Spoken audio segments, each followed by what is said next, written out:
Hello friends, எல்லாரும் எப்படி இருக்கீங்க? எல்லாரும் கண்டிப்பாக ரொம்ப நல்லா இருப்பீங்கன்னு நினைக்கிறேன். நானும் ரொம்ப நல்லா இருக்கேன்.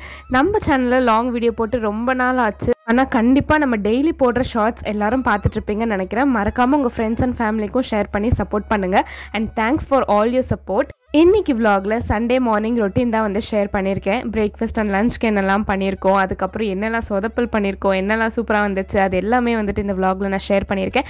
மறக்காமல் வீடியோ ஃபுல்லாக பார்த்துட்டு அண்ட் மறக்காமல் நம்ம சேனலை சப்ஸ்கிரைபும் பண்ணி வச்சுக்கோங்க. ஸோ மார்னிங் பிரேக்ஃபாஸ்ட்காக சிக்கன் தான் எடுத்துகிட்டு வந்துட்டு இருந்தோம். எல்லோரும் நினைப்பீங்க என்ன அடிக்கடி இந்த சேனலில் சிக்கன் அண்ட் ப்ரான் வருதுன்னு சொல்லிட்டு. அடிக்கடிலாம் இல்லை, வெட்னஸ்டே அண்ட் சண்டே மட்டும்தான் நம்ம வீட்டில் நான்வெஜ், மித்த எல்லா நாளும் வெஜ்ஜு. ஸோ வாரத்தில் 2 நாள் தான் நான்வெஜ் அப்படின்றதுனால அந்த 2 நாள் மிஸ் பண்ணாமல் கண்டிப்பாக நான்வெஜ் எடுத்துடுறது. ஸோ அம்மா வந்து சிக்கன் குருமா வச்சு கொடுத்துட்டாங்க. சரி இட்லியாவது நம்ம ஊற்றி வைப்போமே அப்படின்னு சொல்லிட்டு இட்லி ஊற்றி வைக்க ஆரம்பிச்சிட்டேன். அப்படியே வீடியோ பார்த்துட்டு இருக்கிறப்பே உங்கள் வீட்டில் இன்றைக்கி என்ன பிரேக்ஃபாஸ்ட் அப்படின்னு சொல்லிட்டு கமெண்ட்டில் டைப் பண்ணிடுங்க. இட்லியும் வந்து நல்லா வெந்து வந்தாச்சு. சரி ஓகே, ஒரு பிரேக்ஃபாஸ்ட் மட்டும் பத்தாது, இன்னொன்று ட்ரை பண்ணுறேன் அப்படின்னு சொல்லிட்டு அது ஒரு சொதப்பல் அண்ட் டேஸ்ட்டாகவும் முடிஞ்சிருச்சு. அது என்னென்னு நான் ஷேர் பண்ணியிருக்கேன். அதுக்கப்புறம் லஞ்ச்க்காக சிக்கன் 65 கொஞ்சம் எடுத்து ஃப்ரை பண்ணியாச்சு.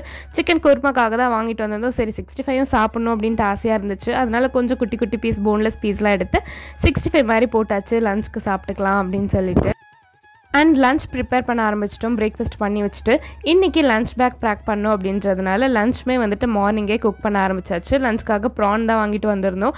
ப்ரான் வந்து சில பேருக்கு உரிக்கிறது பிடிக்காது, நிறைய பேருக்கு நான்வெஜ் ரொம்ப பிடிக்கும். ஆனால் அதை க்ளீன் பண்ணுற ப்ராசஸ் பார்த்தா பிடிக்காது. ஆனால் பாவம் இல்லையா, அதை நம்ம டேஸ்ட்டாக சாப்பிட்றோம். ஆனால் அதை க்ளீன் பண்ணுறப்போ அப்படி பண்ணுறது தப்பு. ஆனால் எனக்கு நான்வெஜ் க்ளீன் பண்ணுறது, முக்கியமாக ப்ரான் ஃபிஷ்லாம் க்ளீன் பண்ணுறது ரொம்பவே பிடிக்கும். அதனால தான் ப்ரான் உட்காந்து நானே க்ளீன் பண்ணி கொடுத்துட்றேம்மா, நீங்கள் பண்ணிடுங்க அப்படின்னு சொல்லிட்டு நான் எல்லாமே எடுத்து க்ளீன் பண்ண ஆரம்பிச்சிட்டேன். உங்கள் எத்தனை பேருக்கு அந்த அலர்ஜி இருக்குன்னு சொல்லிட்டு கமெண்ட்டில் சொல்லுங்கள். ஒரு சிலருக்குலாம் நான்வெஜ் க்ளீன் பண்ணுறது பார்த்தா ஏன் வாங்கிறதுக்கு கூட போக மாட்டாங்க. ஆனால் நான்வெஜ் மட்டும் பிடிக்கும், நல்லா சாப்பிடுவேன் அப்படின்னு சொல்லுவாங்க. அது ஒன்றும் தப்பு கிடையாது. பட் ஸ்டில் ஓகே, நம்ம குக் பண்ண ஸ்டார்ட் பண்ணதுக்கப்புறம் எல்லாமே நம்ம கற்றுக்கணும் இல்லையா. அதனால தான் சரி ஓகேன்னு சொல்லி பண்ணி கொடுத்தோன்னா அம்மா ப்ரான் கிரேவி பண்ணிட்டாங்க. அதுக்கப்புறம் ரசமும் வச்சாச்சு. இதுதான் இன்னொரு பிரேக்ஃபாஸ்ட் ட்ரை பண்ணலாம் அப்படின்ட்டு நான் எடுத்தது. எக் எல்லாமே வந்து ரெடி பண்ணி வச்சாச்சு. அதுக்கப்புறம் அதில் கொஞ்சம் பெப்பர் பவுடர், சால்ட் போட்டு நல்லா பீட் பண்ணேன். சீஸ் வந்து வாங்கிட்டு வந்திருந்தோம் ரீசெண்டாக. அதை வச்சு என்ன பண்ணுறதுன்னு தெரியல. இப்படி இருந்துச்சு நம்ம சிங்கிங். அவங்க எக் வந்து பீட் பண்ணிட்டு இருந்தாங்க. சரி நம்ம ஏன் சும்மா நிற்கிறது அப்படின்னு சொல்லிட்டு அவங்கள மோட்டிவேட் பண்ணிட்டு இருந்தேன். அதுக்கப்புறமா எக் ஆம்லேட் போட ஆரம்பிச்சிட்டேன். அதுக்கு வந்து சீஸ் வந்து இந்த மாதிரி பண்ணிவிட்டு ப்ரான் கிரேவி இருந்துச்சு இல்லையா, அதை வந்து நல்லா பிரெட் ஸ்ப்ரெட் மாதிரி இப்போ வச்சுட்டோம். ஸோ சாப்பிட்றதுக்கு இன்னும் டேஸ்ட்டாக இருக்கும், ஸ்பைஸியாக இருக்கும் அப்படின்னு சொல்லிட்டு அதுக்கப்புறம் சீஸ் ஸ்லைசஸும் வச்சாச்சு. எல்லாத்தையும் பண்ண நாங்கள் எண்ணெய் ஊற்ற மறந்துட்டோம். அதனால் எக் வெந்ததுக்கப்புறம் எங்களால் திருப்பவே முடியல. அது போக இந்த பேன் யூஸ் பண்ணவே கூடாதான், இது யூஸ் பண்ணால் ஒட்டிக்கும் அப்படின்னு சொல்லிட்டு அம்மா கத்திட்டு இருந்தாங்க. திட்டு வாங்குறது நம்மளுக்கு என்ன புதுசா அப்படின்னு சொல்லிட்டு திட்டையும் வாங்கிட்டு அதுக்கப்புறம் எப்படியோ போராடி எடுத்தாச்சு. பட் ரொம்பலாம் தீஞ்சு போகலை. டேஸ்ட் ரொம்ப நல்லா இருந்துச்சு. சீஸ் இருந்ததுனால டேஸ்ட் இன்னமும் செமையாக இருந்துச்சு. அதுக்கப்புறம் சிக்கன் கிரேவியும் கொஞ்சம் பிரெட் ஸ்ப்ரெட் மாதிரி வச்சு 2 பிரெட் ஆம்லேட் போட்டு கொடுத்தாச்சு.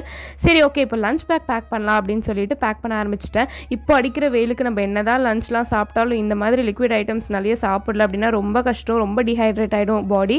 அதனால வாட்டர் மெலன் தான் வாங்கி வச்சுருந்தோம். சரி அதையும் கொஞ்சம் பேக் பண்ணி கொடுத்துடலாம், இந்த வெயிலுக்கு அவங்க ஆஃபீஸ் போனதும் சாப்பிடுவாங்க அப்படின்னு சொல்லிட்டு வாட்டர் மெலன் கட் பண்ண ஆரம்பிச்சிட்டேன். 2 டைப்ஸ் ஆஃப் வாட்டர் மெலன் இருக்குன்னு நினைக்கிறேன். நான் வந்து இது ஜெப்டோல தான் ஆர்டர் பண்ணியிருந்தேன்.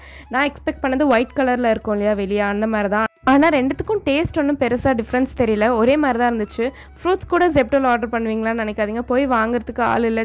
அவங்களுக்கு 7 டேஸ்மே ஒர்க் இருக்குது. அதனால வெளியே போகிறதுக்கே சுத்தமாக டைம் இல்லை. அம்மா அப்பா போகணுன்னா பை வாக் தான் போகணும். சரி எதுக்கு எல்லாருக்கும் கஷ்டம் தான், ஜெப்டோலேயே ஆர்டர் போட்டுட்டேன். அதுக்கப்புறமா லஞ்ச் பேக் பண்ண ஆரம்பிச்சிட்டேன். ப்ரான் கிரேவி இருந்துச்சுல, அது தனியாக கொடுத்து அவங்களுக்கு கஷ்டம். ஸோ பிசைஞ்சு கொடுத்துட்டு மேலே ஒரு லேயர் மாதிரி வச்சு கொடுத்துட்டேன். அதுக்கப்புறம் இந்த வாட்டர் மெலன் எங்கே கொட்டுமோ அப்படின்னு சொல்லிட்டு அது கொஞ்சம் ஆப்ரேஷன் பண்ணிட்டு இருந்தோம். செல்லோ டேப்லாம் போட்டு ஏதோ ஒன்று கொஞ்சம் லேர்னிங் பண்ணால் தானே எல்லாமே கற்றுக்குவோம். அதனால் அதுக்கு ஆப்ரேஷன்லாம் பண்ணி நல்லா பாக்ஸ்லாம் பேக் பண்ணியாச்சு, கவர்லேயும் போட்டு வச்சாச்சு. இதுக்கு மேலே நீ எப்படி பேக்கில் கொட்டுவேன்னு பார்க்கலாம் அப்படின்னு சொல்லிட்டு எல்லாமே பண்ணி லஞ்ச் பேக்கும் பேக் பண்ணி கொடுத்தாச்சு. லைஃப் எவ்வளோ வேகமாக போகுது அப்படின்றது இப்போ தான் தெரியுது. சின்ன வயசில் சண்டேஸ் எப்படி இருந்துச்சு, இப்போ சண்டேஸ் எப்படி இருக்குன்னு சொல்லிட்டு. ஆனால் இதுவுமே டிஃப்ரெண்ட்டாக ரொம்ப நல்லா தான் இருக்குது. இந்த vlog உங்களுக்கு பிடிச்சிருந்தா மறக்காமல் சப்ஸ்கிரைப் பண்ணிக்கோங்க. தேங்க்ஸ் ஃபார் வாட்சிங். பாய்.